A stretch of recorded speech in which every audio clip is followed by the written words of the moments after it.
છેલ્લા ઘણા સમયથી વડોદરાનો વિકાસ રોકાયો છે। રાજ્યના મુખ્યમંત્રીએ પણ આ બાબતે ટકોર કરી છે। તેમ છતાં સ્થાનિક શાસકો તેમજ અધિકારીઓના પેટનું પાણી હાલતું નથી। શહેરના રસ્તાઓમાં ગુણવત્તાવિહીન કામગીરી થતી હોય છે, છતાં પણ કોન્ટ્રાક્ટરો સામે અધિકારીઓ યોગ્ય કાર્યવાહી કરતા નથી અને પ્રથમ વરસાદે જ શહેરના રસ્તા પર ભૂવાનું આગમન થતું હોય છે। ગુરવા ખાતે આવેલા મધુનગર 4 રસ્તા પાસે પણ પાલિકા તંત્રના પ્રતાપે ભૂવા પડ્યા છે। 8 થી 9 મોટા ભૂવાઓ પડતા રાહદારીઓને મુશ્કેલીનો સામનો કરવાનો વારો આવ્યો છે।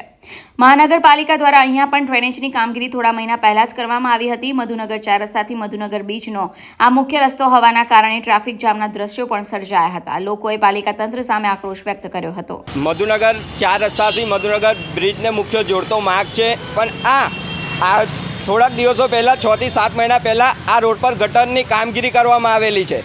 જ્યારે ગટરની કામગીરી કરવામાં આવી ત્યારે જે તે કોન્ટ્રાક્ટરે આ રોડ બનાવ્યો તો એવું લાગ્યું છે કે આ રોડ પોલમપોલ થયેલી છે। જો પોલમપોલ થઈ ના હોત તો આ પહેલા જ વરસાદમાં ભૂવા નગરી ના બનત, પણ આ નેતાઓને આ જ અધિકારીઓના મિલી ભગતથી આપણા વડોદરાનું નામ ખડોદરા નગરી કરી દીધી। જ્યારે રાજ્યના મુખ્યમંત્રીને ભાજપના CR પાટીલ સાહેબ આવીને એવું કહેતા હોય કે તમારું વડોદરા કામ પાછું રહી ગયું છે, તો આ નેતાઓ આ અધિકારીઓના લીધે જ આપણું વડોદરા પાછું રહી ગયું છે। પણ જો નેતાઓને અધિકારીઓને શરમ હોય તો હજુ બી જાગી જાય, બાકી આ પ્રજા જાગશે તો તમને કહીના બી નહીં રાખે।